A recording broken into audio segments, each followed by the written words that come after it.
Hola, bienvenidos nuevamente a este ciclo de entrevistas para acompañar y quitar dudas a quienes como yo tienen trombofilia o problemas para conseguir bebés. Por lo que los invito a suscribirse a mi canal y recorrer juntos todo el camino que nosotros realizamos para ser padres. Hoy hablaremos de maternidad desde la visión médica de la mano de Gladys Noemí Segovia, especialista en tocoginecología y medicina reproductiva.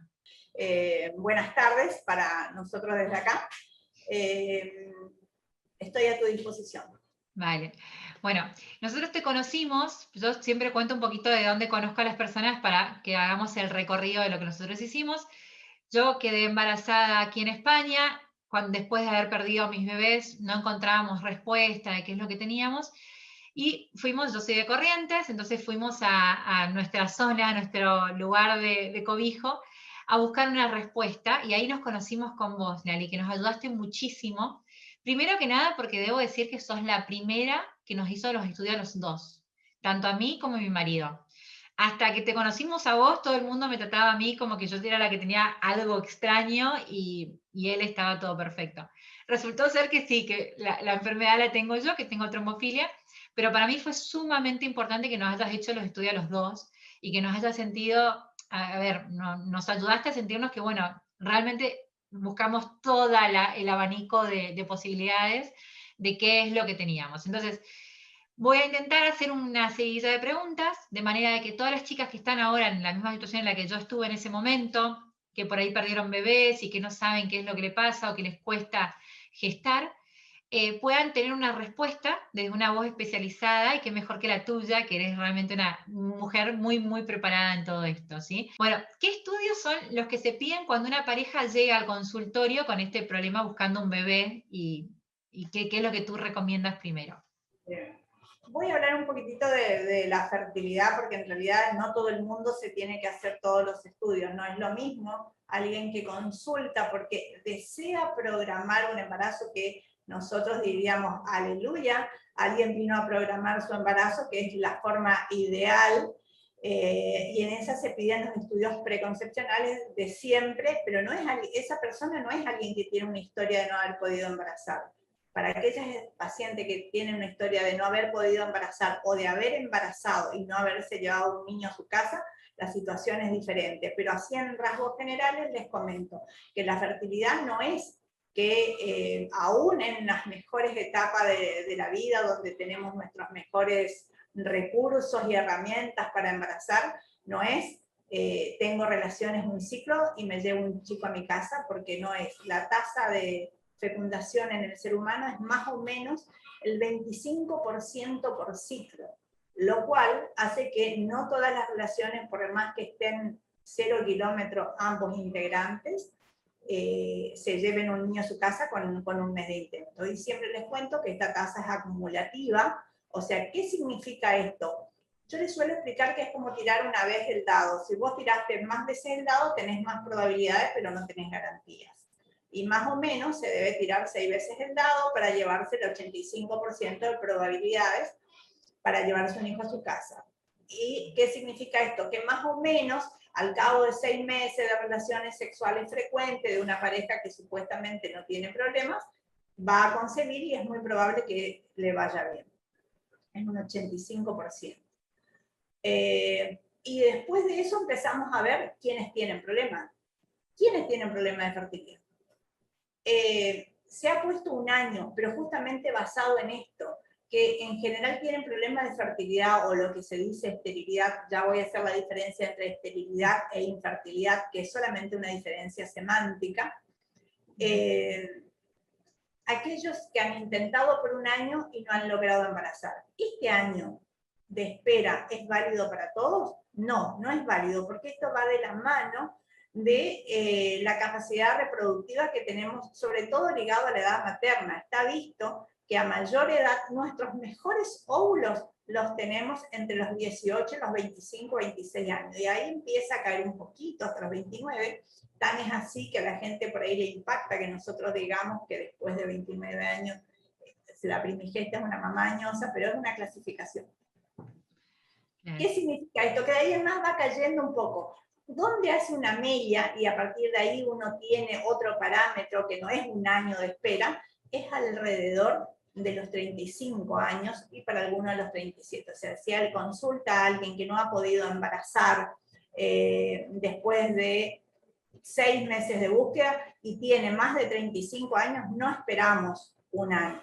Bueno, pasando en limpio, se considera esterilidad a aquella gente que durante un año ha intentado, aquellas parejas que durante un año han intentado embarazar con relaciones sexuales frecuentes, frecuentes entre 3, 5 por semana, cosas que en estos últimos tiempos a veces por trabajo la frecuencia no está tan así, y por otras cuestiones. Entonces, pero esto se hace un paréntesis para quienes tienen más de 35 años. Cuando estoy hablando de esto, estoy hablando de la edad materna, porque es la que está más ligada. La diferencia entre mujeres y hombres es que nosotros venimos con nuestro capital para reproducirnos, ¿no? Desde que éramos fetas, o sea, fetos femeninos en el vientre materno, donde tuvimos nuestro mejor capital y a partir de ahí nos gastamos.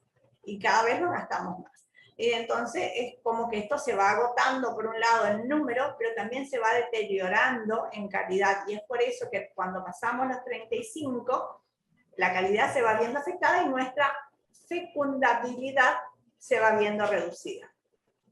Por otro lado está la gente que embaraza, pero no se puede llevar a un hijo a su casa, que es lo que nosotros consideramos las pérdidas recurrentes de embarazo. Y ahí hablaríamos de las abortadoras recurrentes. Se considera que un embarazo es al azar en cualquier pareja, aunque todo estuviera bien, y no lleva con mayores connotaciones. Pero a partir de 2 pérdidas, si bien la definición dice a partir de 3 embarazos perdidos se considera abortadora recurrente, hoy en día estamos estudiando a partir de 2, por toda la connotación que lleva perder embarazos cuando estos son deseados. No sé si te respondo. Sí, sí. Qué fuerte los términos, ¿no? Son términos que ustedes del lado médico los deben tener que usar para poder clasificar y explicarlo mejor, pero qué fuertes términos. Bueno, ¿cuáles son los estudios más comunes que se pueden hacer a una paciente cuando ya llega con pérdidas de embarazo? ¿Qué son los estudios que deberían pedir? Bueno, y ahí hay que considerar, siempre hay que tener en la mesa el costo-beneficio, no solo económico, sino psicológico. A veces ponerle un rótulo a una paciente es un peso muy pesado, entonces hay que ser medidos con lo que uno dice y con lo que uno hace. Por ejemplo, de aquellos que tengan pérdida frecuente de embarazo, en un 50%, aunque le hagamos todos los estudios, no vamos a llegar a un diagnóstico. Y aunque le hagamos todos los estudios, va a haber un 50% que se diagnostican. De ese 50% que se llega al diagnóstico, el 50 o el 60% son de causas genéticas. Nosotros decimos aneuploidía, que es en realidad que le sobra o que le falta un cromosoma, como la trisomía 13, 18, o como la 21, que es el síndrome de Down, y que estos tienen más tasas de aborto, algunas de esas son al azar, entonces dependerá. Pero también hay otras causas de aborto que conforman ese 50%. Dijimos que ese 50% está compuesto por un 50 o 60% de abortos de causas genéticas, un 10 a un 15% de causas inmunológicas, y aquí entrarían las trombofilias juntos con otras, no es exclusivo.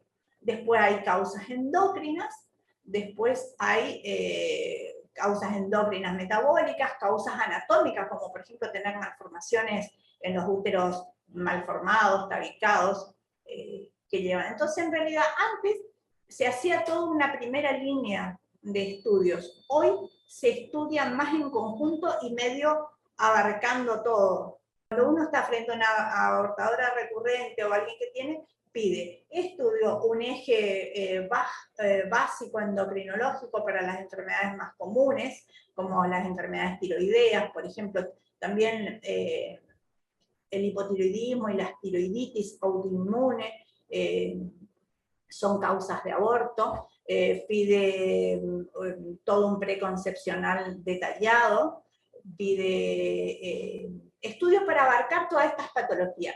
Y antes se estudiaba después a las trombofilias o a las otras. Hoy en día, cuando después mencionemos si ya hay criterio de acuerdo a cómo hayan sido estas pérdidas de embarazo, ya va de primera línea todo. La idea es más o menos en 2 ciclos tener completamente chequeado a los pacientes, ya sea por esterilidad o por pérdida recurrente, cosa que el paciente no dé vuelta, porque esto de dar vuelta genera otro problema, que es el desgaste de la pareja, que ya viene cargado de una ansiedad.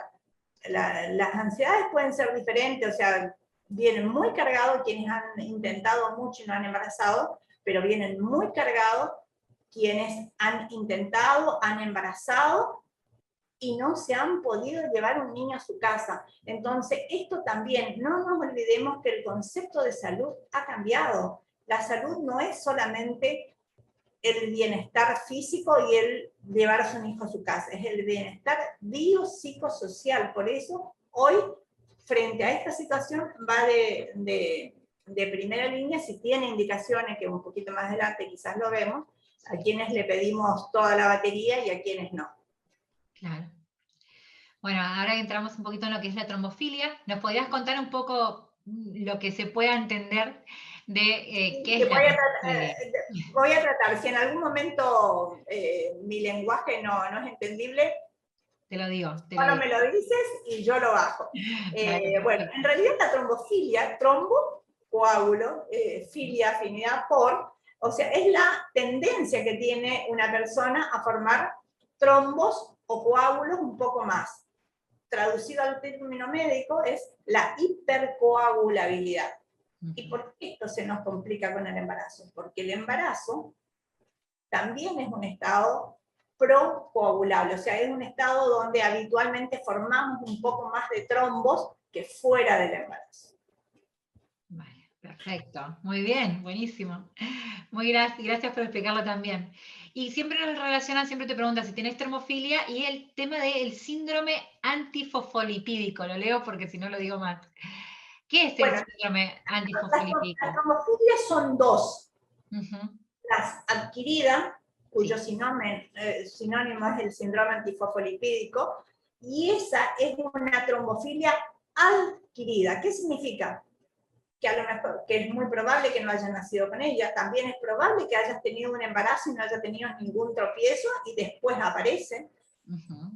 Y las trombofilias congénitas hereditarias, que son, como su nombre lo dice, heredables y que en general son por mutaciones genéticas, y el mecanismo por el cual afecta son totalmente diferentes. Las que están ligadas o muy ligadas y comprobadas a todos los efectos adversos del embarazo son las adquiridas o el síndrome antifosfolipídico.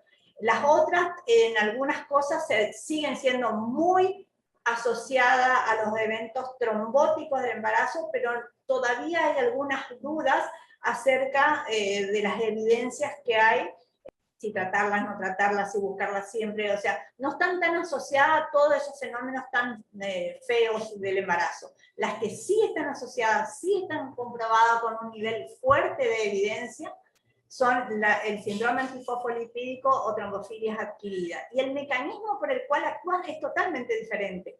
Es como 2 entidades diferentes. Esta, a la cual hoy vamos a hablar un poquito más, que son las adquiridas, síndrome antifosfolipídico, la base del mecanismo por el cual afecta es por una base inmunológica. Y voy a hacer una pequeña acotación. Eso. Cuando se está formando la placenta, se generan unas redes de vasos y básicamente actúa generando trombitos que dependerá cuánto le tapan la irrigación a la placenta que podrá hacer. Que no tenga una buena implantación, que sea totalmente deficiente y no pueda llevarse a cabo un embarazo ya en etapas muy incipientes. Uh-huh. Que tape un poquito más, el bebé crezca un poco más y tengamos complicaciones más adelante.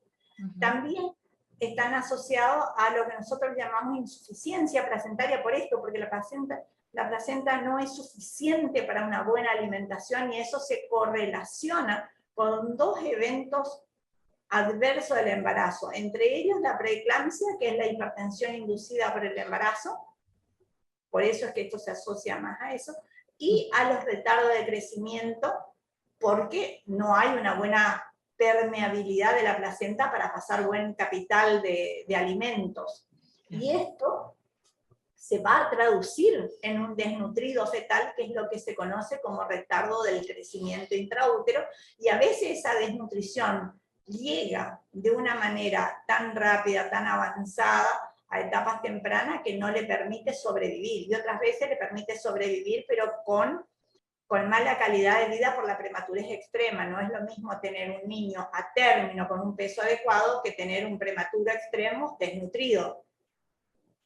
O sea, eso tiene todo un impacto que sería largo de explicar, pero en cortas palabras sería esto.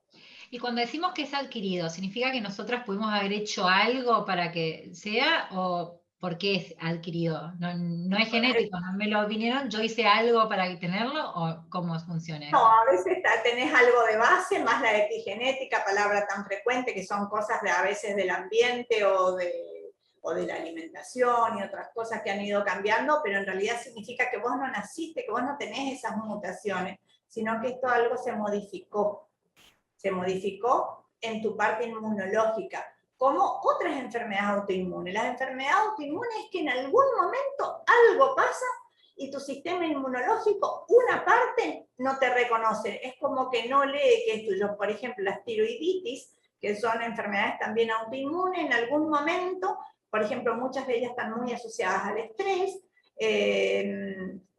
algo ocurre y dejas de leer tu glándula o las partecitas de la glándula tiroides como propia, y se generan anticuerpos porque uno no la reconoce como tal, entonces ataca y ahí aparece la tiroiditis. Y algo similar sería con esto, es como que en algún momento algo ocurre y pasa. Ahora, ¿siempre va a quedar agresivo? No. En general, casi todas las inmunológicas son por etapas, por ondas, tienen temporadas altas y temporadas bajas de anticuerpos, o sea, no es que siempre tienen. Y es por eso que también hace que estas enfermedades por ahí son un poco más difíciles. Pero al final, ¿tengo o no tengo? Me dice los anticuerpos, me dio positivo, me los volví a hacer, me dio negativo.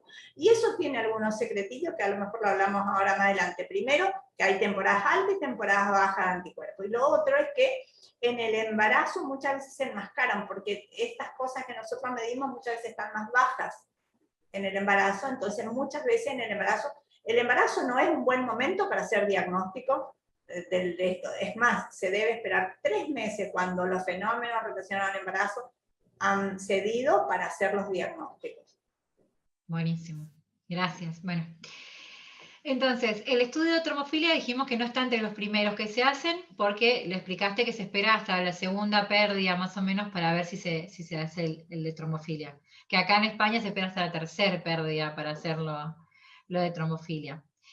Pero siempre se deben pedir todos los estudios de tromofilia, o sea, siempre en cualquier caso hay que buscar todo, si es adquirida o si es, o no. No, como dije, como no hay tanta asociación, si hay criterios de pérdidas recurrentes de embarazo, que ahora ya voy a hablar un poquito de eso, se pide solamente la de las adquiridas, la de las congénitas o hereditarias, que no hay evidencia científica que la demuestren, se van en casos muy puntuales, y en ese caso es más de resorte del hematólogo.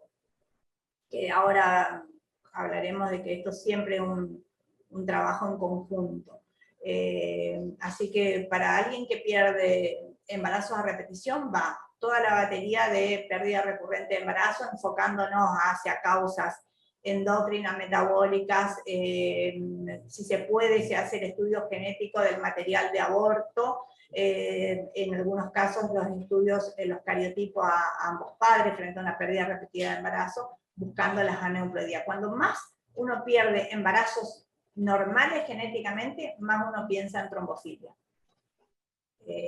Claro. En trombofilia o en otras cosas que no están asociadas, porque dijimos que la causa más frecuente de las que íbamos a diagnosticar eran las genéticas. Entonces, si descartamos esas, la otra que nos queda ahí, y después veríamos, si bien por la frecuencia que tiene, a lo mejor no se merecería estar en la primera línea de estudio después de una abortadora recurrente. Pero ¿por qué la ponemos hoy en la primera línea? Porque la gran diferencia la va a hacer el tratamiento. No es lo mismo llevar adelante un embarazo con diagnóstico, con tratamiento adecuado en el momento oportuno, que sin tratamiento o en el momento oportuno o no con las dosis adecuadas. ¿Qué pacientes con deseos de embarazo deben estudiarse? ¿Cuáles son los pacientes que se deben estudiar? Bueno, las pacientes que han perdido más de 2 embarazos menores a 10 semanas, o cualquiera que haya tenido pérdidas repetidas de embarazo mayores de 10 semanas, de causa que no se puede explicar por otra razón. Por ejemplo, un feto muerto que no haya tenido una malformación, un feto muerto que no haya tenido, o una preeclampsia grave, o sea, cualquiera que haya perdido un embarazo mayor a 10 semanas, aunque no sean 2 abortos, aunque haya tenido, por ejemplo, un feto muerto de más de 10 semanas o de más de 500 gramos, de otra causa que uno no la pueda explicar, que no sea una malformación, que no sea otra causa que justifique la muerte, se debe estudiar. Los laboratorios no se hacen en cualquier laboratorio, tienen que ser laboratorios hematológicos o laboratorios altamente capacitados con tecnología y personal adecuado.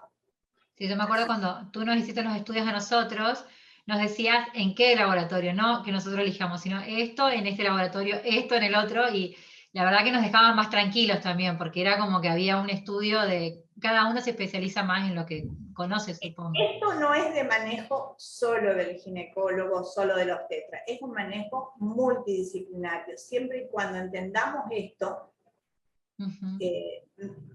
haremos mejores estudios y mejores diagnósticos. Mejores diagnósticos para no colgarle un cartelito de paciente trombofílica a alguien que no lo tiene, ni dejar de colgárselo a alguien que lo tiene y que a su vez tenga la contención, porque realmente esto es un trabajo de equipo multidisciplinario. Es en general el obstetra que tiene que tener cierto conocimiento, no solamente en fertilidad, sino también en medicina fetal.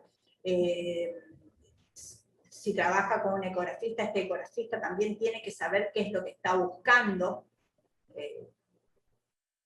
Y lo mismo con el hematólogo, lo mismo con el neonatólogo. Si bien el feto es mi paciente mientras está intraútero, es el paciente que yo se lo voy a ceder al neonatólogo y tiene que saber.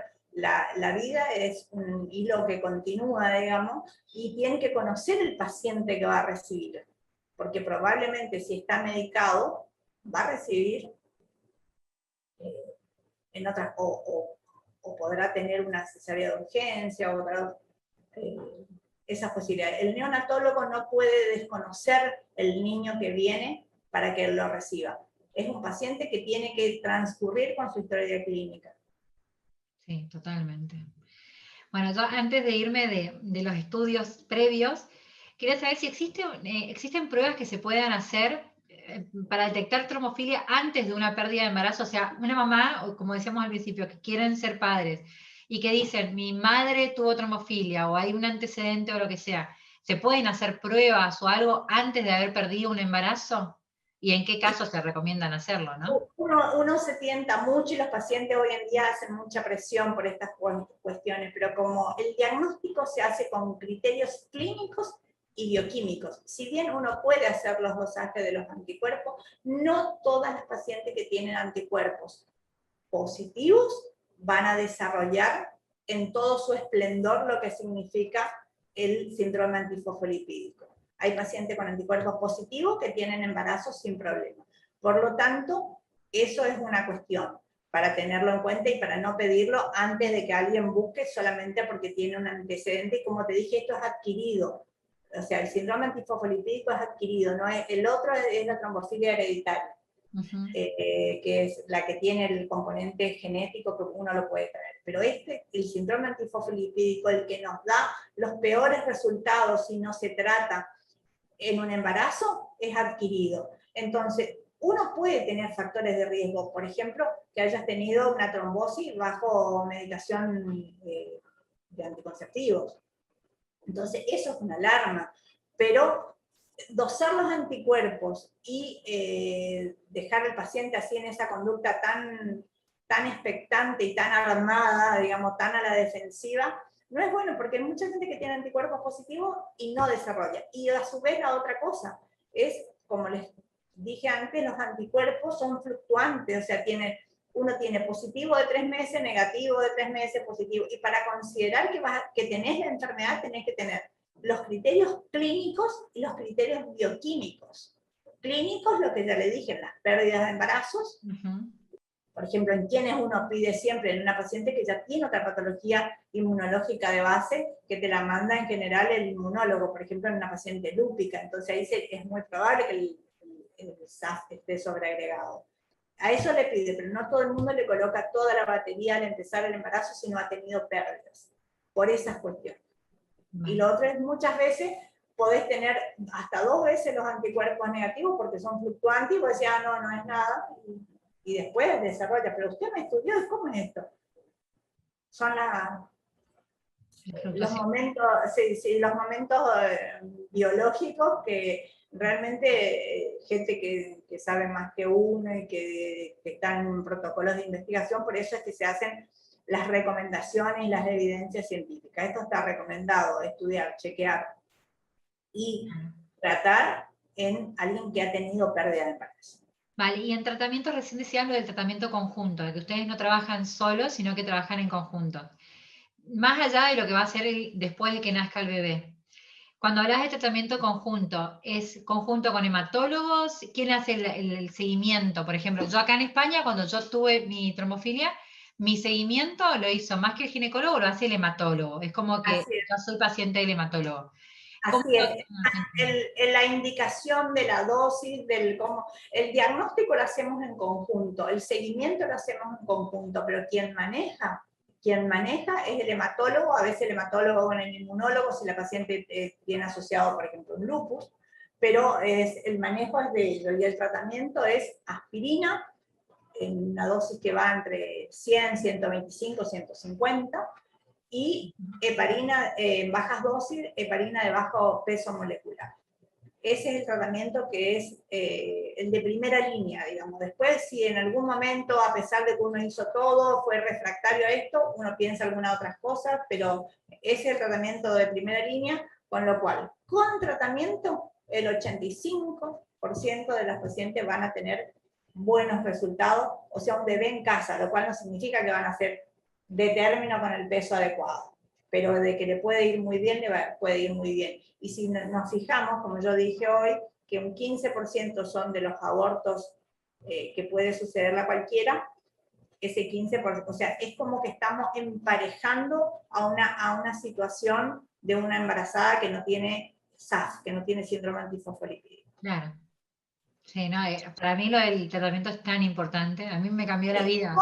Con tratamiento, las probabilidades de que te vaya bien, 85, 90%, 80% dependerá. Sin tratamiento, las probabilidades de que te vaya bien, habiendo tenido el diagnóstico con todos los criterios clínicos y bioquímicos, la probabilidad de que te vaya bien solita es un 5%. Por eso es que también se incluyó ahí medio como de entrada, porque antes, en otras épocas, era, bueno, estudiamos la trombofilia, pero si las trombofilias son el 10 al 15% del 50% de lo que vamos a diagnosticar. Si uno mira la frecuencia es muy poca. ¿Por qué tratar a estas pacientes? ¿Por qué buscarlas tan empeñadamente si es una patología tan poco frecuente? Esta es la causa. Porque con tratamiento el pronóstico cambia. Te podés llevar un hijo a tu casa. Además, también me gustó cuando hablamos antes de la entrevista, me decías que cuando trabajan en conjunto también trabajan así como trabajan los ginecólogos, con los hematólogos, también trabajan con psicólogos, ¿no? Todo, porque en realidad es lo que corresponde. Primero que tanto la paciente que no se puede embarazar como la que no es el caso de esto, porque en realidad esto estamos hablando de gente que se puede embarazar y no se puede llevar el hijo a su casa. Cada pérdida es una frustración y a su vez ni hablar si fue una pérdida fetal, de un feto más grande, de un 30 semanas, un 35, que murió, por ejemplo. O sea, eso tiene una connotación y un impacto en la salud de la pareja, de la mamá, a veces le compró todo y no. Entonces nosotros tenemos en el equipo una nutricionista, porque también es bueno que estas pacientes no se nos pasen con el colesterol, o sea, con todos los cuidados de cualquier embarazada. Tenemos la psicóloga que nos hace el apoyo, que es una psicóloga a la cual está más especializada en nuestra área, digamos, en medicina reproductiva, está acostumbrada a hacerle la asistencia a quien perdió un embarazo, ya sea por estas causas o quien, por ejemplo, tiene que hacerle el asesoramiento porque tiene un niño con un defecto genético, congénito. Entonces, pero en realidad esto es un trabajo de equipo.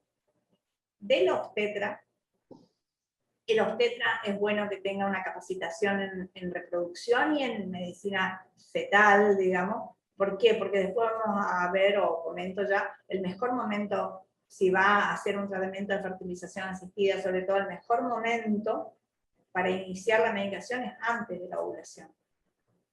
O sea que ya tenga un útero preparado para cuando va a implantar, porque desde ahí hay que hacer la corrección. El hematólogo, con mucha frecuencia, reumatólogo, inmunólogo, muchas veces estas pacientes no es el SAF solito, sino son pacientes que tienen otras autoinmunes. La autoinmune que por ahí se asocia con mayor frecuencia porque es más frecuente es la tiroiditis, pero la más pesada y la que nos pone en jaque son las lúpicas y embarazo. Se llevan muy mal, las lúpicas, como dije hoy, todos los anticuerpos tienen épocas de horas hacia arriba, en ese momento se le aconseja no embarazar a las lúpicas, pero en realidad puede haber lúpicas que están bien y que uno les indica su inmunólogo le indica cuál es el momento más adecuado de acuerdo a su estatus. O sea que no es imposible, existe la posibilidad de... No.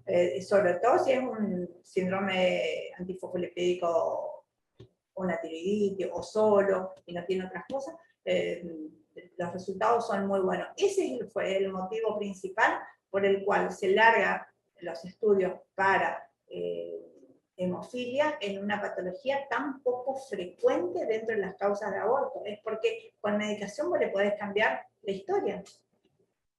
Claro. ¿Y cuáles son los riesgos del tratamiento? ¿Existe un riesgo dentro de este tratamiento?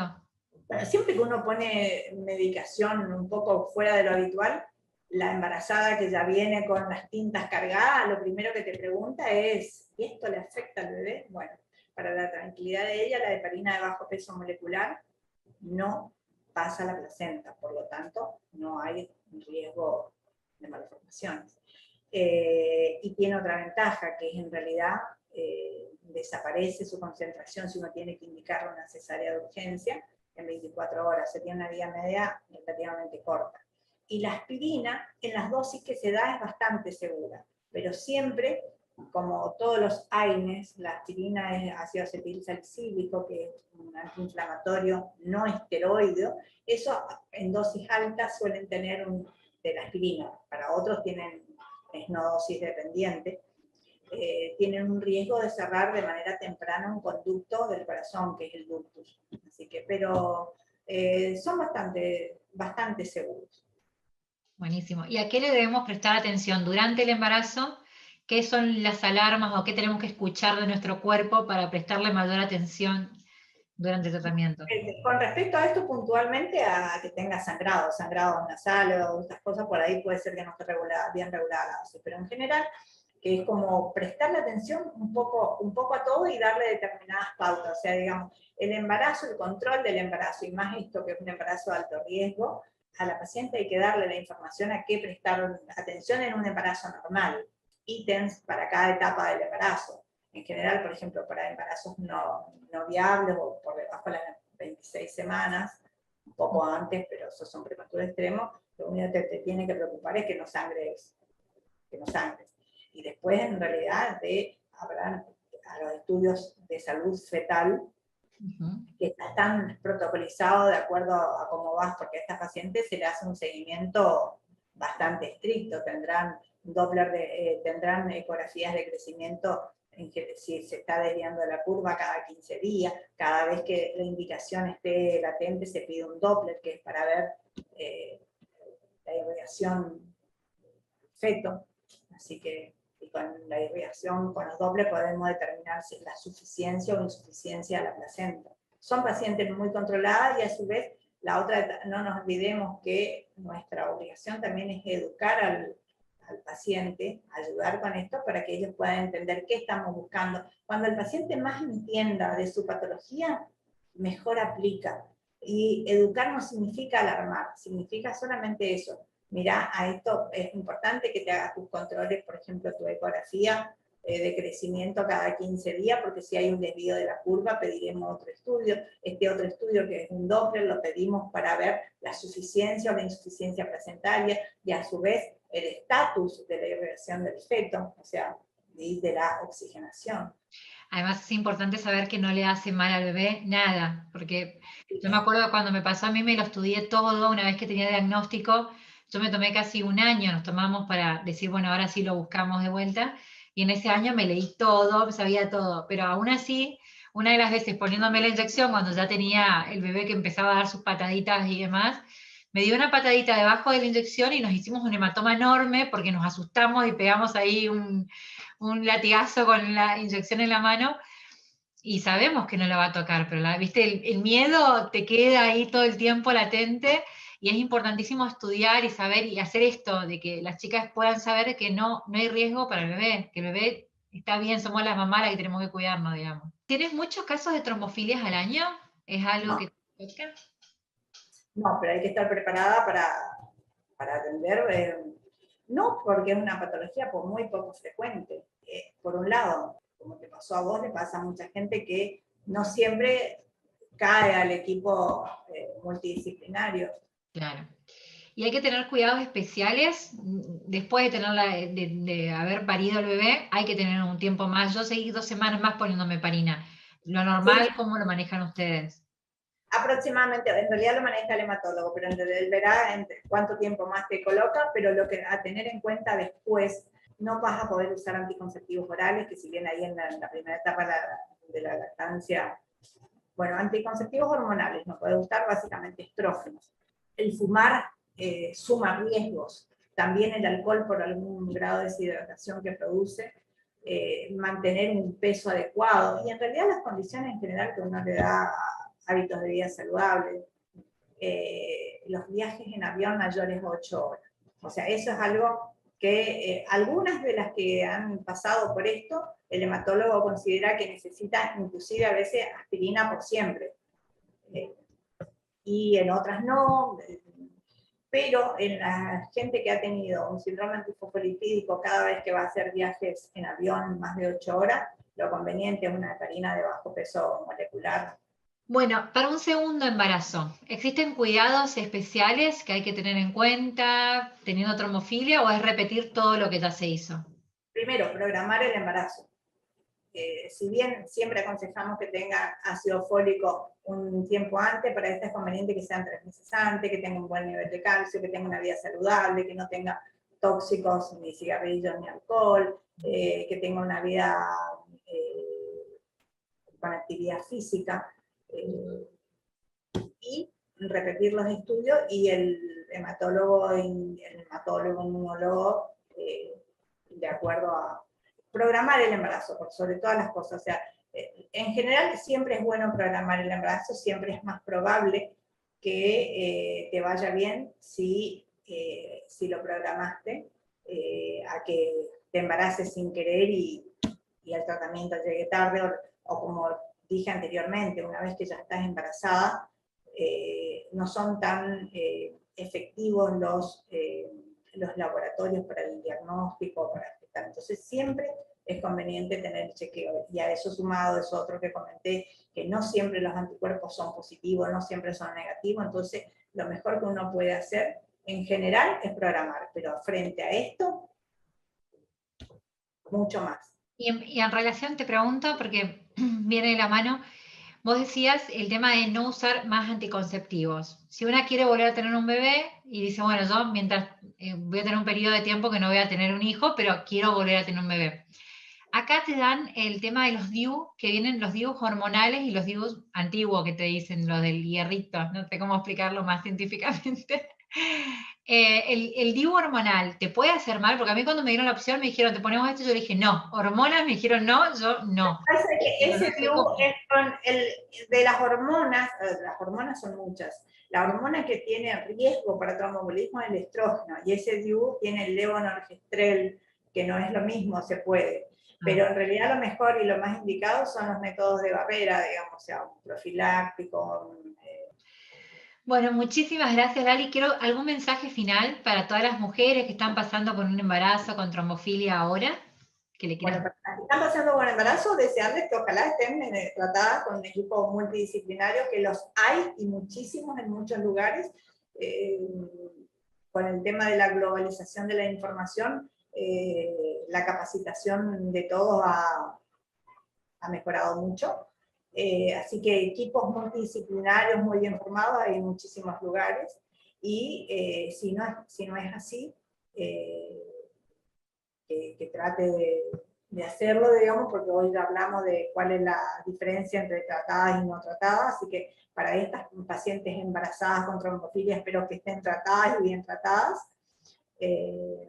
y si no lo fuera así, desearles lo mejor, y si no fuera así, que para el próximo hagan la consulta a un equipo multidisciplinario de que imposible no lo es, al contrario, los buenos resultados son muchos, es un blanco y un negro con respecto al con y sin tratamiento. Yo vivo en Resistencia, Chaco, y tenemos gente de acá y de las provincias aledañas, como vos cuando estuviste en Corrientes te cruzaste, tenemos Formosa, algunas de Misiones. Misiones tiene muy buen equipo de salud reproductiva, y entonces la verdad, y nos conocemos, estamos en contacto, a veces una paciente mía va para allá, o sea, tiene buen equipo. Después, de Formosa conozco más la gente de endocrino, no tanto la gente de medicina reproductiva. Y todo el norte de Santa Fe, que si bien Santa Fe es una provincia que tiene mucho, pero Rosario le queda lejos, les quedamos más cerca a nosotros. Y está bueno saber que tienen ahí la opción de tener un equipo multidisciplinario que los va a ayudar en todo, o sea, no están mandando a Buenos Aires a hacer pruebas o cosas así, están tratando de trabajar. También en algunos casos mandamos, porque algunos casos son muy puntuales, y en Buenos Aires por ahí hay gente que hace puntualmente, quién le pone la frutilla al postre para decir, esta es una paciente refractaria al tratamiento aspirina. Cierto. Bueno, muchísimas gracias, Lali, nuevamente. Muchísimas gracias por tu tiempo y bueno, nos seguiremos en contacto. Vamos a dejar todos tus datos para que las chicas y los padres y las familias que quieran tener información de ustedes la puedan tener. ¿Vale? Vale. Bueno, muchísimas gracias. Hasta luego. Vale.